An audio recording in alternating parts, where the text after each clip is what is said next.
Sir Jaganmohan Reddy గారు మళ్ళీ ఒక సుదీర్ఘమైన మీడియా సమావేశం, స్థానిక ఎన్నికల్లో కుట్రలు జరుగుతున్నాయని హెచ్చరికలు చేయడమే కాకుండా ఓ మినీ వార్కు సిద్ధం అవుతున్నారు. DSC versus APPSC.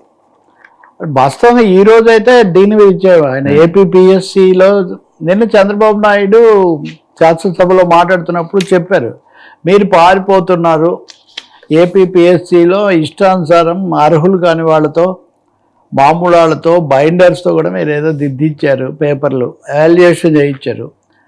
So high court ఒక ఆదేశం ఇచ్చింది మళ్ళీ మాన్యువల్గా దిద్దించమని, దాన్ని అవకాశంగా తీసుకొని ఇదంతా చేశారు. వాటి మీద మీరు వివరాలు చెప్పకుండా ప్రశ్నలు దాటేస్తున్నారు.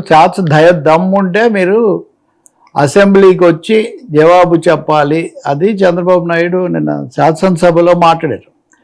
ఇది ఒక రాజకీయ డ్రామా. అంటే వీళ్ళేమో డిఎస్సి గురించి, అక్రమాలు వీటి గురించి శాసన మండలిని 3 రోజులు, ఇంకా లాస్ట్ ఈరోజుతో కూడా అయిపోతుంది, ఈరోజు కూడా ఇదే అని బొత్స ముందే చెప్పేశారు. వాళ్ళు డిఎస్సి మీద అక్కడ సవాళ్ళు విసురుతుంటే ఏపీపీఎస్సి మీద వీళ్ళు ఇక్కడ సవాళ్ళు విసురుతూ ఉంటారు. అది జరిగింది. జగన్మోహన్ రెడ్డి ఈరోజు మీడియా గోష్ఠి అచ్చంగా ఏపీపీఎస్సి తమ హయాంలో జరగలేదు, అవన్నీ చంద్రబాబు నాయుడు గత ప్రభుత్వం తీసుకున్న నిర్ణయాల ప్రకారం మేము అధికారంలోకి రాకముందే జరిగిపోయింది. దాని మీద వాల్యుయేషన్ కూడా అప్పుడే చేశారు. డిజిటల్ వాల్యుయేషన్ కుదరదు అని చెప్తే మాన్యువల్ వాల్యుయేషన్ చేయించాం. కానీ మేము ఉద్యోగాల మటుకు అంతకుముందు జరిగిన వాల్యుయేషన్ ప్రకారమే ఇచ్చాం. దాని మీద మీరే సమాధానం చెప్పాలి, మేం కాదు. మీరు కావాలని సమస్యను పక్కదోవ పట్టించడానికి దీన్ని తీసుకొస్తున్నారు. ఇది ఒక పెద్ద పథకం ప్రకారం కొడుకును కాపాడుకోవడానికి, అంటే నారా లోకేష్ విద్యామంత్రి కదా, సో లోకేష్ను కాపాడుకొని ఇప్పుడు డిఎస్సి మీద నుంచి చర్చను తప్పించడానికి తెలుగుదేశం పార్టీ, చంద్రబాబు నాయుడు దీన్ని తీసుకొస్తున్నారు. అది ఈరోజు జగన్ మీడియా గోష్ఠిలో ప్రధానంగా 1-2 సార్లు చెప్పింది. డిఎస్సిలో చాలా అక్రమాలు జరిగాయంటే కూడా జవాబు ఇవ్వడం లేదు. గతంలో జరిగిపోయిన దాన్ని మీరు చేస్తున్నారు. హైకోర్టు చెప్పిన ప్రకారం జరిగితే దానికి మేమేలా బాధ్యులం, మేం కాదని. అంటే వాళ్ళు సమర్థించుకుంటున్నారు, వీళ్ళు సమర్థించుకుంటున్నారు. విచారణకు కానీ తప్పులను దిద్దుకోవడానికి కానీ ఎవరు సిద్ధపడడం లేదు, అది స్పష్టంగా కనిపిస్తుంది. రెండవది, ఇవన్నీ కూడా లోకేష్ చాలా తీవ్రమైన సవాళ్ళను ఎదుర్కొంటున్నట్టు, రాజీనామా చేయాలని తాము ఒత్తిడి చేస్తున్నాం కాబట్టి లోకేష్ను కాపాడడానికి చంద్రబాబు నాయుడు డైవర్షన్ అన్నది జగన్నాథ్. అయితే ఈ రోజు కంటే నిన్న ఆయన ఆ రాజమండ్రి నుంచి వచ్చిన పార్టీ వాళ్ళతో ఉద్దేశించి మాట్లాడిన దాంట్లో ఎక్కువ రాజకీయ దాడి చేశారు. మొదటిది, పథకాలన్నీ కూడా వమ్ము చేశారు, వాగ్దానాలన్నీ వమ్ము చేశారు. మోసాల మీద చర్చ ప్రజల్లో మొదలైంది. ప్రజల్లో తీవ్రమైన అసంతృప్తి వచ్చేసింది. జగన్మోహన్ రెడ్డి ఉన్నప్పుడు అన్నీ ఎప్పటికప్పుడు ఖాతాల్లో పడ్డాయి. తేదీ వచ్చేసరికి బటన్ నొక్కడం అనేది ఆయనకి అప్పుడు తరచు చెప్పేవాళ్ళు కదా. సో జగన్ బటన్ నొక్కినప్పుడు చంద్రబాబు నాయుడు ఎందుకు నొక్కలేకపోతున్నారు? ఆయనకు వచ్చిన నిధులు ఏంటి, ఈయనకు రానివేంటి? దీని మీద చర్చల్లో ప్రజల్లో చాలా చర్చ వస్తుంది అనేది ఆయన చెప్తున్న మాట. ఇప్పుడు గత ప్రభుత్వంలో మన వల్ల మేలు పొందిన వాళ్ళందరూ ఇప్పుడు కళ్ళు తెరుస్తున్నారు, తప్పకుండా పొరపాటు చేశాము అని చూస్తున్నారు. అందుకని ఎప్పుడు ఎన్నికలు పెట్టినా అధికారంలోకి వచ్చేస్తాం, ఇంకా ప్రమాణ స్వీకారం ఒకటే తరువాయి అన్న స్థాయిలో ఆయన చెప్తున్నారు. తర్వాత ఈ కళ్ళు మూసుకోవడానికి సంబంధించిన సిద్ధాంతం ఉంటుంది కదా.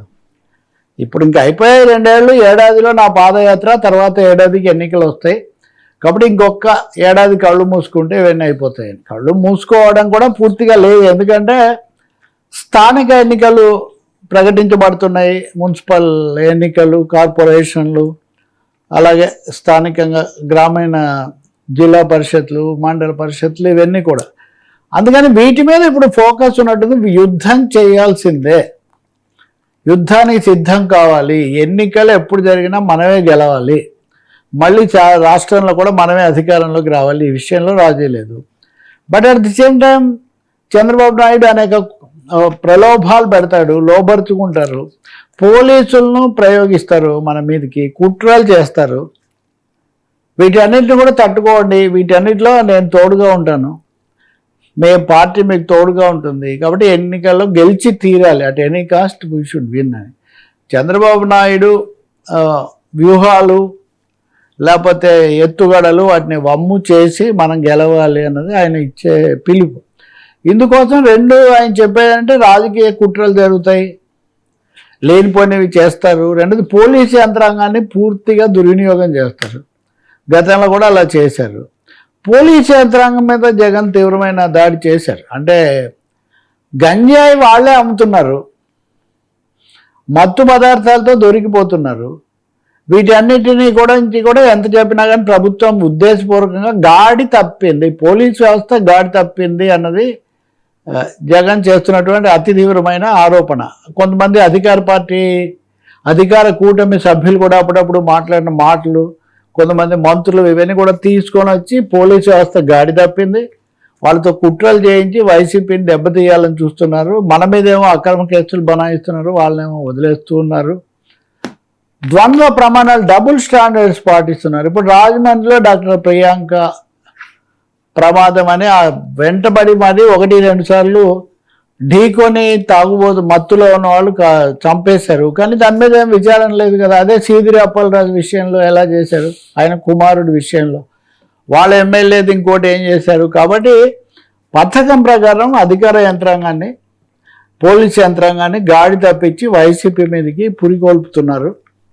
ఎలా అయినా మనం లేకుండా చేయాలని చూస్తున్నారు. దీన్ని ఎదుర్కోవాలని ఖచ్చితంగా చెప్పాలంటే రాజమండ్రి వాళ్లకు దిశానిర్దేశం చేయడంతో పాటు ఒక యుద్ధానికి సిద్ధం. ఇంకా మనం అప్పుడు ఎన్నికలకు సిద్ధం అన్నట్టుగా ఇప్పుడు యుద్ధానికి మినీ యుద్ధం అనుకోవచ్చు ఇది. కాబట్టి సార్ ఇప్పుడున్న ఈ సిచ్యువేషన్లో ఈ 2.5 years అవుతున్న నేపథ్యంలో జగన్మోహన్ రెడ్డి గారు మాట్లాడుతుంది, లేకపోతే వాళ్ళు ఉత్సాహం ఇవ్వడానికి మాట్లాడచ్చు, కానీ అసలు గ్రౌండ్ రియాలిటీ ఆయన మాట్లాడింది కాన్ఫిడెన్స్ అనుకోవచ్చా, ఓవర్ కాన్ఫిడెన్స్ అనుకోవచ్చు?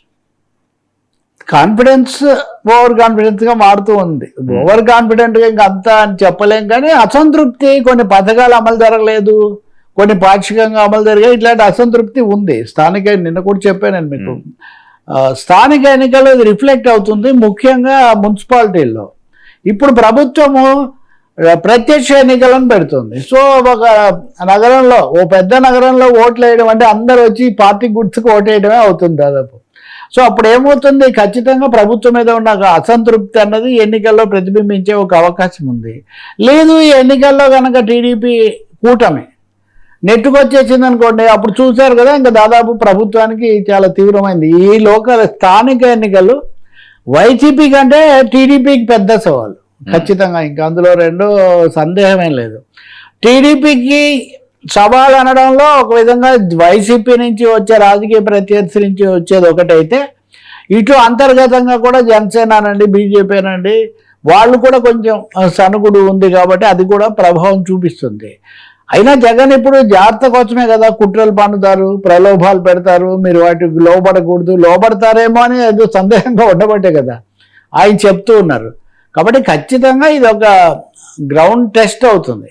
ఈ లోకల్ ఎలక్షన్స్ అన్నవి మామూలు కంటే ఎక్కువగా అటు ఇటు వైరుధ్యాలు బాగా 2 శిబిరాలుగా మోహరించబడిన ఈ పరిస్థితుల్లో వైసీపీ చాలా మ్యాక్సిమం దీని మీద దృష్టి పెడుతుంది. రెండోది వాళ్ళకి 40% ఓట్లు వచ్చాయి కదా, ఎంత లేదని 40% అంటే దాదాపు దగ్గరగానే ఉన్నారు, ఒక 7-8% తేడాతో. కాబట్టి ఖచ్చితంగా చాలా మున్సిపాలిటీలు వాళ్ళ పాకెట్స్ వాటన్నిటిలో వాళ్ళు నిలదొక్కునే ప్రయత్నం చేస్తారు. అయితే వాళ్ళలో కూడా ఐక్యత సమస్యలు ఇవి రావచ్చు.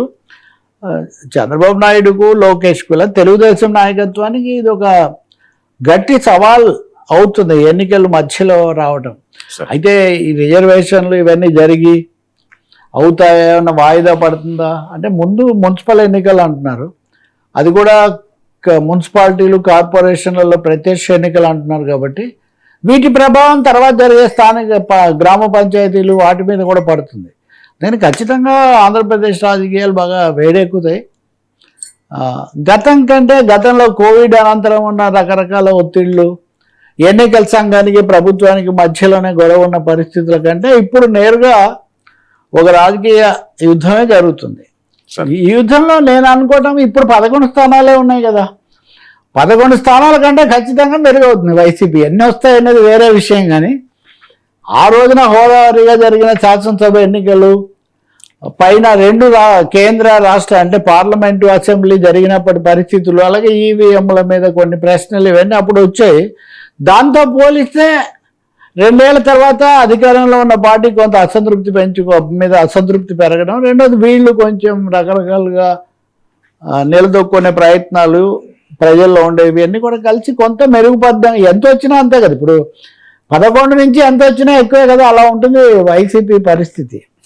ఓవర్ కాన్ఫిడెన్సా కాదా అన్నది మన మున్సిపల్ ఫలితాల తర్వాత చెప్పగలుగుతాం. ఎందుకంటే అప్పుడు బాగానే ఉందనుకోండి పర్ఫార్మెన్స్ రీజనబుల్గా, 40-50% వచ్చినా అది చెప్పుకోదగిన ఇదే అవుతుంది. ఎందుకంటే ఇంకా అసలు ఉండదు, ఇది అయిపోయింది, అందరు లోపలికి వెళ్ళిపోతారు ఇవన్నీ అన్నారు. కానీ అందరు బయటే ఉన్నారు. దాదాపు లోపలికి వెళ్ళిన వాళ్ళు కూడా బెయిల్ తీసుకొని బయటికి రాగలుగుతున్న పరిస్థితులే జరుగుతున్నాయి. కానీ ఖచ్చితంగా చెప్పాలంటే ఇదే బలం మీద మనం అది లిక్కర్ కుంభకోణం అని, అది ఇంకొకటని, ఇంకా దాదాపు ఒక రోజుల తరబడి చర్చలు జరిగినవి ఏవి లాజికల్ ఎండ్కు రాలేదు. మరి ఎందుకు జరగలేదు? ప్రభుత్వం వాటి మీద తగినంత పెట్టలేదా? న్యాయ వ్యవస్థ కలిసి రాలేదా? మనకు తెలీదు. ఖచ్చితంగా it will be mini war with serious over tones. ఇంకా అందులో రెండోది ఏం లేదు. కుట్రలు అని కూడా ఒక మాట ముందే పెట్టుకుంటున్నాడు ఆయన. కుట్రలు జరుగుతాయి, పథకాలు జరుగుతాయి, పోలీసులు కూడా.